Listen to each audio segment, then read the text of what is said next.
어느 날 갑자기 어려운 일을 만나게 되면 우리 자신도 모르게 이러한 생각을 하게 됩니다. 왜 하필 나입니까? 왜 하필 우리의 가정이어야 합니까? 왜 하필 우리의 가정이 이러한 어려운 일을 겪어야 합니까? 라는 질문을 하게 됩니다. 성경을 통해서 배울 수 있는 것은, 이러한 질문을 가졌을 때에 우리가 배울 수 있는 것은 이것입니다. 하나님께서는 왜 하필 나입니까? 라고 하는 그러한 사건을 통해서도 하나님께서는 얼마든지 우리를 더 잘되게 하시고, 하나님께서는 얼마든지 우리를 귀하게 만들어 주신다라고 하는 것입니다. 요셉이 애굽 땅에 노예로 끌려갔을 때에 요셉의 입장에서는 그렇게 생각할 수밖에 없었겠습니다. 왜 하필 나입니까? 왜 내가 애굽 땅에 노예로 끌려가야 됩니까? 이렇게 한탄을 할 수밖에 없었지만은 하나님께서는 왜 하필 나여야 합니까? 라고 하는 그 사건을 통해서 하나님께서는 요셉의 인생을 더 잘되게 해주셨고, 요셉의 인생을 더 높이 세워주셨고, 요셉을 통해서 하나님께서 위대한 역사를 행해 주신 줄로 믿습니다. 그랬을 때에 요셉은 또 이렇게 고백할 수밖에 없는 것이죠. 왜 하필 나입니까? 내가 무엇이간데 하나님께서는 나를 사랑해 주셔서, 내가 무엇이간데 하나님께서는 이렇게 나를 높여주시고, 내가 무엇이간데 하나님께서는 나를 오늘 이렇게 귀하게 쓰고 계시는 것입니까? 라고 말이죠. 오늘 우리가 어려운 형편 가운데 눈물 짓는 상황 속에서 왜 하필 나입니까? 라고 하는 한탄의 생각을 할 수밖에 없지만, 하나님께서 우리와 함께 하신다라고 한다면 그 모든 형편이 바뀌어져서 왜 하필 나입니까? 왜 내가 이러한 은혜를 누려야 됩니까? 왜 내가 이러한 축복을 누려야 됩니까? 이러한 놀라운 고백을 하게 되는 놀라운 축복의 역사가 우리 모두에게 함께하기를 주의 이름으로 축원합니다.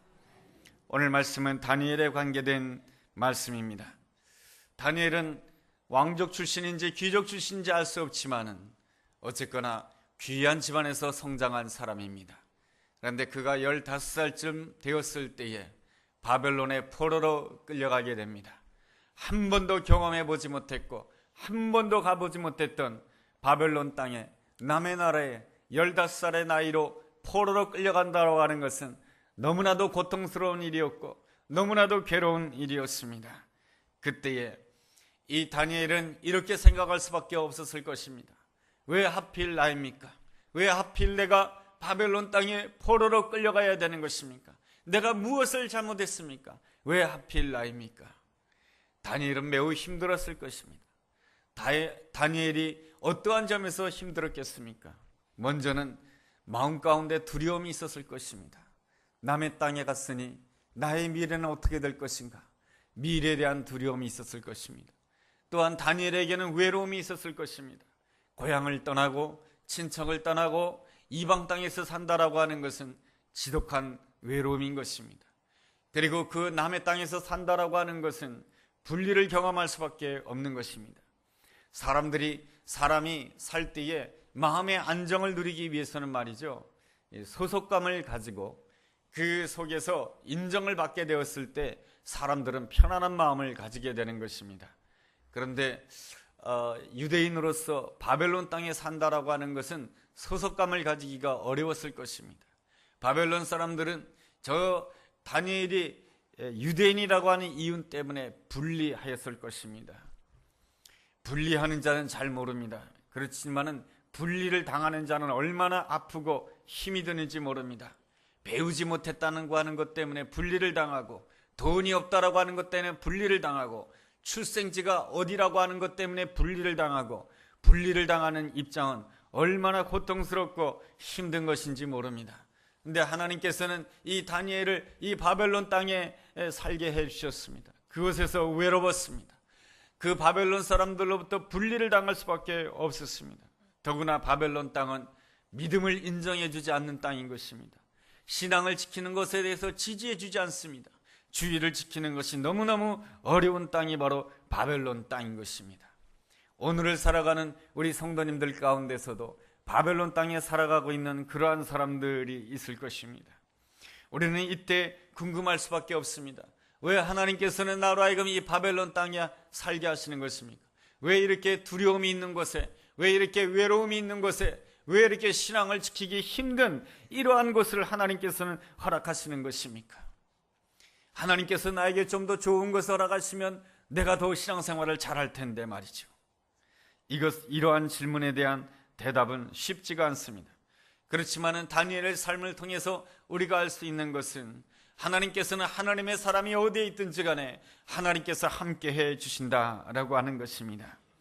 다니엘이 비록 저 바벨론 땅에 끌려갔지만은 하나님께서는 다니엘을 혼자 있게 하지 아니하셨습니다. 다니엘서 1장 2절 말씀 보면 이러한 말씀이 있습니다. 주께서 유다의 왕 여호야김과 하나님의 전 그릇 얼마를 그의 손에 넘기시매, 주님께서 유다의 왕과 유다의 그 귀족들과 왕족들을 하나님께서는 저 바벨론 땅에 넘기셨다라고 말씀해 주고 있습니다. 다니엘이 바벨론 땅에 끌려가게 된 것은 우연히 끌려가게 된 것이 아니고 하나님이 넘기셨다라고 하는 것입니다. 하나님이 넘기셨다라고 하는 것은 무엇입니까? 하나님께서 뭔가 계획이 있어서 넘기셨다라고 하는 것입니다. 하나님께서 뭔가 계획이 있어서 넘기셨다라고 하는 것은 하나님께서 방관하지 않으시겠다고 하는 것이고, 하나님께서 다니엘이 바벨론 땅에 간다 할지라도 그의 삶을 주관해 주시겠다라고 하는 하나님의 아름다운 약속이 숨어 있는 것입니다. 그렇다라고 한다면 하나님께서 다니엘로 하여금 그 바벨론 땅에 거하게 하신 이유가 무엇이겠습니까? 예레미야서 29장 13절을 통해서 그 답을 알 수 있습니다. 그것은 바로 다니엘로 하여금 온전한 마음으로 하나님을 구하고 하나님을 만나도록 하기 위한 것입니다. 온전한 마음으로 하나님을 구하는 자가 되기를 원했던 것입니다. 사람들은 종종 이렇게 이야기를 합니다. 하나님께서 나에게 좀 더 좋은 형편을 주셨다라고 한다면 내가 하나님을 더 잘 섬겼을 텐데, 하나님께서 나로 하여금 물질을 더 풍성하게 하셨다라고 한다면 하나님을 위하여, 교회를 위하여 더 충성했을 텐데, 이렇게 생각하지만은 그러한 생각은 틀린 생각인 것입니다. 사람들은 편안해지고 사람들은 넉넉해지면은 더 이상 하나님을 간절히 찾지 않습니다. 하나님을 위한다고 하지만, 교회를 위한다고 하지만은 자기의 자랑을 위한 것이요, 자기의 이름을 드러내기 위한 것일 때가 많이 있습니다. 전적으로 하나님께 영광 돌리지 못한다라고 하는 것입니다. 그러나 사람들이 언제 하나님을 향해서 전심으로 구하는 자가 됩니까? 언제 하나님을 향해서 생명을 걸고 기도하는 자가 됩니까? 바로 힘들 때, 고통스러울 때, 외로울 때, 두려울 때, 모든 것이 힘들 때에 하나님께 부르짖게 되는 것입니다. 하나님께서는 우리가 어떠한 형편 가운데 있다 할지라도 하나님 앞에 온 마음을 다해서 하나님 앞에 부르짖는다라고 한다면, 내가 어떠한 형편 가운데 있다 할지라도 그곳에서 하나님께서는 하늘문을 열어주실 줄로 믿습니다. 그렇다라고 한다면 우리의 삶의 가운데서 하늘문이 가장 잘 열릴 수 있는 곳이 어디인가? 바로 바벨론 땅인 것입니다. 바벨론 땅이 두려움의 자리고 외로움의 자리고 신앙생활하기 힘든 자리이지만, 그 힘든 자리에서 전심으로 하나님을 구한다라고 한다면 하나님께서는 반드시 바벨론 땅에서 하늘문을 열어주실 것이며, 하늘문이 열려지게 될 때 우리 앞에 있는 닫혔던 모든 세상의 문도 주님의 은혜로 말미암아 열려지게 될 줄로 믿습니다. 그 놀라운 은혜의 역사가 시편 23편 5절에 잘 기록되어 있습니다.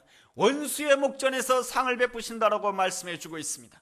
온전히 여호와를 나의 목자로 삼는 자에게는 어떠한 은혜가 주어지는가? 원수의 목전 앞에 있다 할지라도 하나님께서는 그 원수의 목전 앞에서 그에게 상을 베풀어 주신다라고 하는 것이 하늘문이 열려지는 역사이며 세상문이 열려지는 놀라운 은혜의 역사인 줄로 믿습니다. 다니엘의 삶이 그러하였습니다. 바벨론 땅에 포로로 끌려가게 되었지만은, 원수의 땅에 들어가게 되었지만은 하나님께서는 그 원수의 땅에서 이 다니엘에게 상을 베풀어 주셨습니다. 하나님께서 다니엘에게 베풀어 주신 상이 얼마나 큰지, 다니엘은 그 바벨론 땅에서 최고의 총리, 최고의 재상에 오르게 되는 은혜를 누리게 됩니다. 그것도 그 바벨론 땅에서 새 왕이나 모시게 되는 최고의 재상이 되는 축복인 것입니다. 이것이야말로 원수의 목전에서 하나님께서 베푸시는 놀라운 은혜요 축복인 줄로 믿습니다. 어떻게 이 원수의 목전에서 놀라운 은혜를 받을 수가 있었겠습니까? 그 해답이 바로 다니엘서 1장 8절에 나와 있습니다. 다니엘서 1장 8절 말씀을 본다라고 한다면 이러한 말씀이 있습니다. 다니엘은 뜻을 정하여 왕의 음식과 그의 마시는 포도주를 거절하였다라고 말씀해주고 있습니다. 뜻을 정한다라고 하는 것은 무엇입니까? 첫째로 뜻을 정한다라고 하는 것은 하나님을 기준으로 삼겠다라고 하는 결단인 것입니다. 여러분, 바벨론 땅에 살게 된다라고 한다면 자신도 모르게 바벨론의 힘을 자신의 인생의 기준으로 삼을 때가 많을 수가 있습니다. 이 바벨론의 그 힘을 기준으로 삼는다라고 한다면 여러분, 유다 나라가 어디에서 무너졌습니까? 바벨론의 힘에 의해서 무너진 것입니다. 그렇다고 한다면 이 다니엘은 어느 백성입니까? 유다 백성 아니겠습니까? 유다의 백성으로서 유다의 포로로 끌려온 유다 소년 이 다니엘이 이 바벨론의 힘을 기준으로 보았다라고 한다면 이 다니엘은 형편없는 사람이며 포로이며 노예이며 보잘것없는 인생에 불과한 것입니다. 그러나 다니엘은 바벨론의 힘을 기준으로 삼지 아니하였습니다. 하나님을 기준으로 삼은 것이죠. 하나님을 기준으로 삼았을 때 유다 민족은 어떠한 민족입니까? 비록 나라는 빼앗긴 민족이지만은 하나님께로도 선택받은 민족이며 하나님께서 쓰는 민족이며 하나님께서 장차 이 민족을 통하여서 이 온 세계를 구원하실 예수 그리스도가 이 땅에 오게 하실 그 놀라운 민족임을 깨달을 수가 있게 되는 것입니다. 그렇게 되었을 때 이 다니엘은 유다 민족으로서 자신을 어떻게 보는 것입니까? 자신을 소중하게 보게 될 줄로 믿습니다. 여러분, 베드로라고 하는 인생은 평생토록 주님을 위하여서 헌신했던 그러한 사람입니다. 여러분, 베드로가 무엇을 기준으로 삼았기에 그러한 놀라운 일을 행할 수가 있었던 것입니까? 베드로는 바로 예수님을 기준으로 삼았기 때문에 베드로가 자기 자신을 소중히 여기며 하나님께 영광 돌리는 복된 사람이 될 수가 있었던 것입니다. 만약에 베드로가 세상의 힘과 세상의 물질을 기준으로 삼았다라고 한다면 베드로는 어떠한 인생입니까? 실패한 인생이며 가난한 인생이며 그리고 또한 보잘것없는 어부에 불과한 그러한 인생이었지만은 이 베드로는 항상 예수님을 나의 구주로 나의 기준으로 삼았던 것입니다.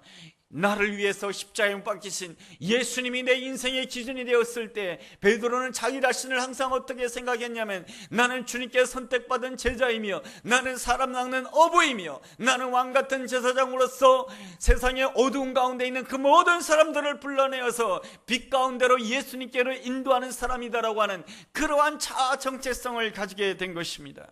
우리는 이 땅을 살아가면서 누구를 기준으로 살아가고 있습니까? 우리가 예수 믿는 사람 아닙니까? 그렇다라고 한다면 매 순간순간마다 예수님이 나의 삶의 기준이 되어야 되고 나 온 세상을 창조하신 여호와 하나님이 내 인생의 기준이 되어야 될 줄로 믿습니다. 그렇지 않고 세상이 나의 기준이 되고 물질이 나의 기준이 되고 사람이 나의 기준이 된다라고 한다면 나를 부정적으로 볼 수밖에 없고 나를 부정적으로 보는 그 인생은 그 어떠한 가운데서도 일어날 수가 없는 것입니다. 나를 위해서 십자가에 피 흘리신 예수 그리스도가 내 인생의 기준이 될 때 나는 누구보다도 소중한 존재인 것입니다. 그럴 때에 나를 긍정적으로 볼 수가 있는 것이고 그럴 때에 내가 어떠한 형편 가운데서도 주 안에서 승리할 수 있는 줄로 믿습니다.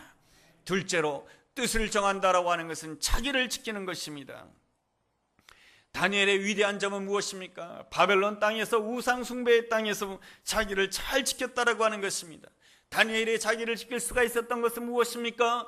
자신의 모든 인생의 기준을 하나님께 두었기 때문에 그런 것입니다.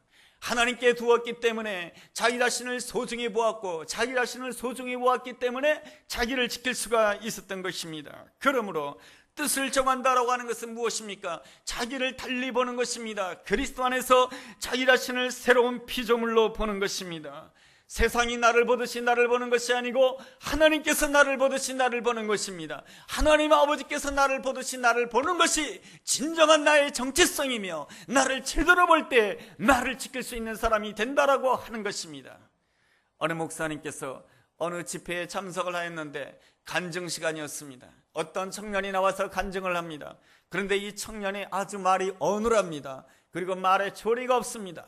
그러다가 보니까 그 청년의 간증을 듣는 것이 너무 지루해요. 그러다가 그 간증을 듣다가 가만히 눈을 떠가지고 그 청년의 얼굴을 보니까 자신의 아들 나이와 비슷하더라고 하는 것입니다. 그 순간부터 이 목사님께서는 간증을 하는 그 청년을 보면서 이렇게 생각을 했다라고 합니다. 저 청년이 나의 아들이라고 한다면 나는 이 간증을 어떻게 들을 것인가?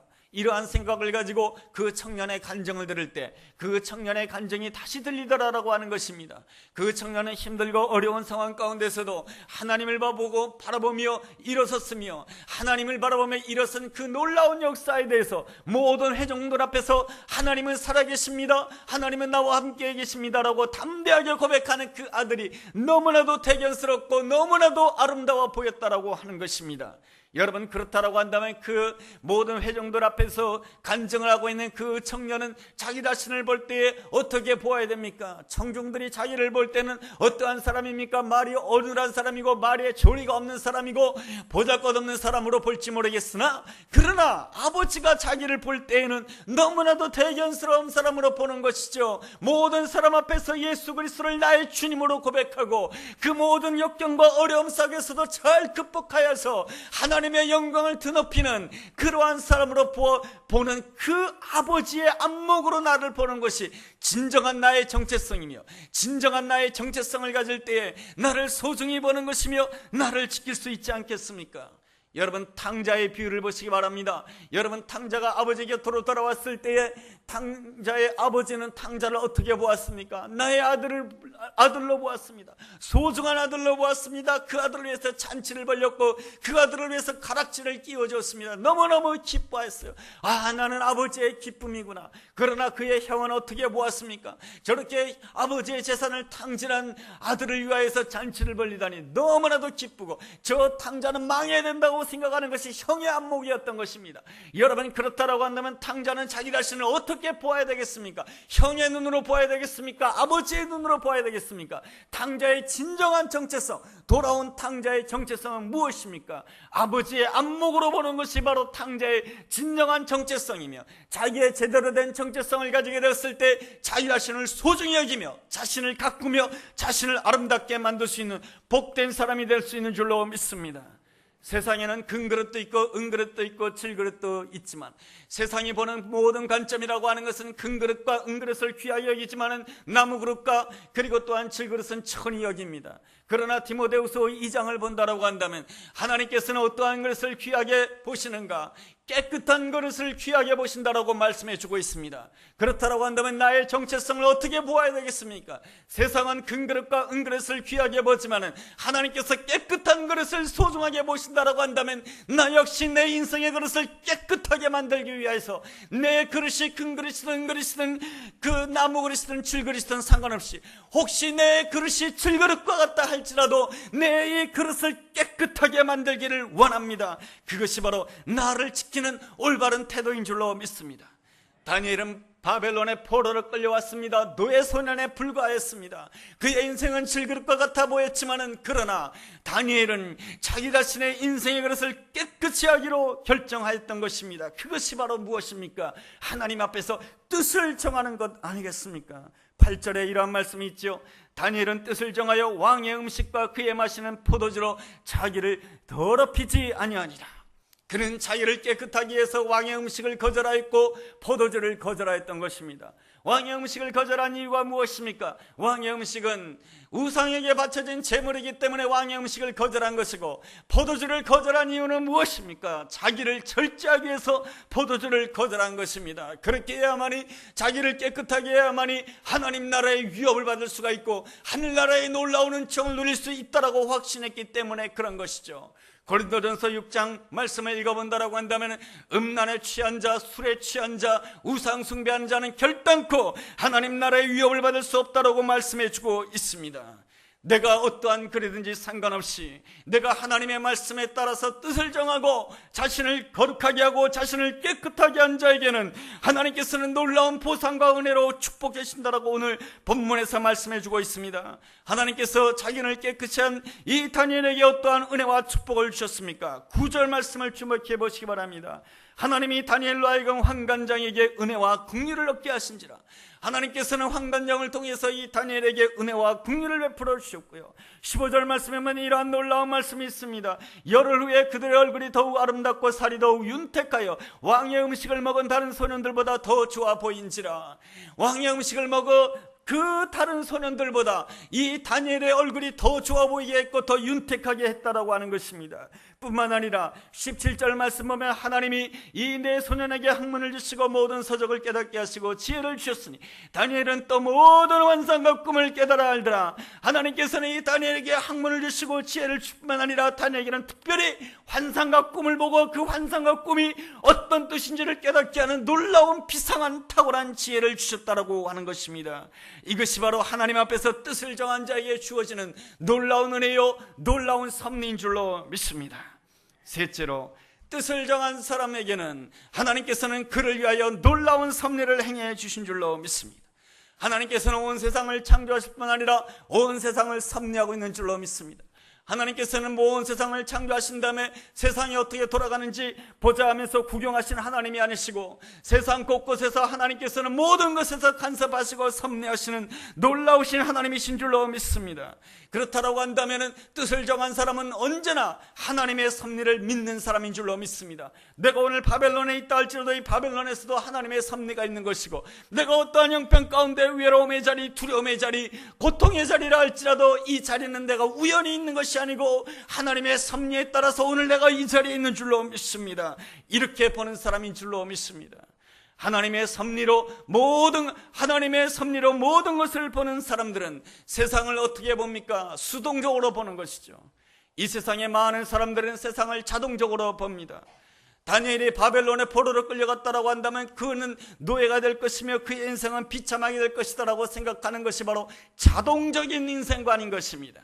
공부를 못했다라고 한다면 좋은 대학에 못 갈 것이며, 좋은 대학을 가지 못하면 좋은 직장에 들어가지 못할 것이며, 좋은 직장에 못 들어가면 성공하지 못할 것이며, 성공하지 못하면 그의 인생은 비참해질 것이다. 이것이 바로 어떤 인생관입니까? 바로 자동적인 인생관인 것이죠. 이러한 자동적인 인생관으로는 결단코 하나님께 영광 돌릴 수가 없는 것입니다. 여러분, 12명의 정탐꾼의 이야기 가운데 10명의 정탐꾼은 자동적인 인생관을 가졌습니다. 저 키가 큰 안악자손을 대한다라고 한다면 우리는 패배할 것이다, 우리는 이 땅에서 죽게 될 것이다. 이 인생관이 무엇입니까? 자동적인 인생관인 것입니다. 그러나 12명의 정탐꾼 여호수아와 갈렙은 자동적인 인생관을 가지지 않았습니다. 저들이 키가 큰 안악자손이 있지만은 여호와께서 우리와 함께 하신다라고 한다면 저들은 우리의 밥이 될 것이며 우리는 능히 이길 수 있는 줄로 믿습니다. 하나님이 우리를 위하신다라고 한다면 하나님의 뜻에 따라서 세상은 하나님의 뜻에 의해서 다 수동적으로 바뀌어질 줄로 믿습니다. 이것이 바로 수동적인 인생관, 이것이 바로 하나님의 섭리를 믿는 아름다운 인생관인 줄로 믿습니다.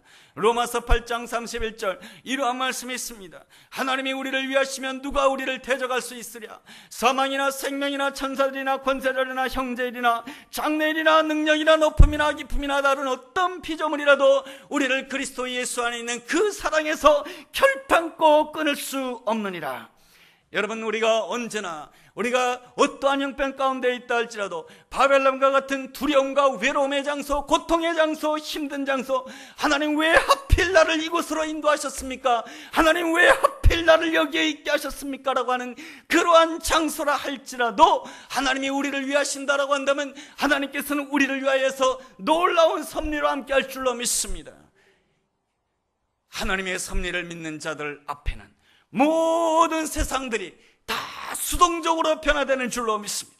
다니엘이 애굽 땅에 노예로 끌려갔으니까 그의 인생은 비참해질 것이며, 그가 감옥에 들어갔으니까 그는 감옥 안에서 죽게 될 것이다. 이것이 바로 자동적인 인생관이며 우울한 인생관이며 슬픈 인생관이며 비관적인 인생관인 것입니다. 그러나 하나님의 섭리를 믿는 자들은 하나님의 뜻에 의해서 모든 세상이 다 수동적으로 바뀔 줄로 믿습니다. 이것이 바로 신앙적인 인생관이며 긍정적인 인생관이며 믿음의 인생관인 줄로 믿습니다. 여러분의 인생관은 무엇입니까? 오늘도 우리는 하나님 앞에서 뜻을 정해야 될 것입니다. 왜 하나님께서는 나로 하여금 이 바벨론 땅에 포로로 끌려오게 하셨습니까? 왜 하나님께서는 내가 원하지 않는 이 땅에 살게 하셨습니까? 하나님께서는 왜 원하지 않는 이 고통을 나에게 허락하셨습니까?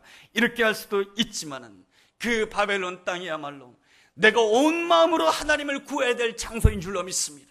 그 사실을 믿고 내가 그 바벨론 땅에서 온 마음으로 전심을 다하여 날마다 하나님 앞에 부르짖고 기도할 수 있다고 한다면 그 바벨론 땅에서도 얼마든지 하늘문이 열려지게 될 것이며, 하늘문이 열려지게 됐을 때 우리의 삶 가운데 놀랍게도 세상에 닫혔던 모든 문들이 예수 안에서 열려지게 될 줄로 믿습니다. 세상은 다 자동적으로 돌아가는 것이 아니고, 세상은 바로 하나님이 나를 위하신다라고 한다면, 나를 위하여 십자가 못 박히신 예수 그리스도께서 나를 위하신다라고 한다면 세상은 다 예수 안에서 다 수동적으로 변화될 줄로 믿습니다. 그럴 때에 우리는 이렇게 고백할 수밖에 없게 되는 것이죠. 다니엘이 그 바벨론 땅에서 총리가 되지 않습니까? 하나님께 영광 돌리는 놀라운 일을 감당하지 않겠습니까? 그럴 때 다니엘이 이렇게 고백할 수밖에 없었던 것이죠. 왜 하필 저입니까? 왜 많은 사람들 가운데 하나님께서는 나를 선택하셔서 왜 하필 저에게 은혜를 베풀어 주셨고, 왜 하필 저를 이 시대 가운데 하나님께서 쓰시는 것입니까? 왜 하필 저입니까? 힘들고 고통스러울 때 내뱉는 왜 하필 저입니까의 그 모든 것들도 우리가 하나님 앞에서 뜻을 정한다라고 한다면 감격의 찬양, 은혜의 찬양, 왜 하필 나에게 은혜를 베풀어 주셨습니까? 이 놀라운 역사로 바뀌어지게 될 줄로 믿습니다. 그 아름다운 은혜가 우리 모두에게 함께하게 되기를 주의 이름으로 축원합니다. 기도하겠습니다. 하나님, 힘들고 어려울 때마다 왜 하필 저입니까? 왜 하필 우리 가정이어야 됩니까? 그렇게 원망도 하고 낙심도 하였습니다. 그러나 다니엘처럼 바벨론에 있다 할지라도 하나님 앞에 부르짖고, 그래서 하늘문이 열려짐으로 인하여서 뜻을 정하고 하나님의 은혜 가운데 내가 누구인지를 알고 나를 깨끗하게 지키는 가운데 오직 주님 앞에 순종하는 가운데 하나님께서 온 세상 나를 위하심으로 해서 세상을 바꾸심으로 인해서 하나님께서 베풀으시는 놀라운 은혜를 누리기를 원합니다. 그리함으로 인해서 하필 왜 저입니까? 왜 하나님께서 나에게 은혜를 베풀어 주셨습니까? 왜 하나님께서 나를 들어쓰시는 것입니까? 이 놀라운 고백, 감격의 고백이 우리의 고백이 될 수 있도록 축복하여 주옵소서. 예수님의 이름으로 기도했습니다. 아멘.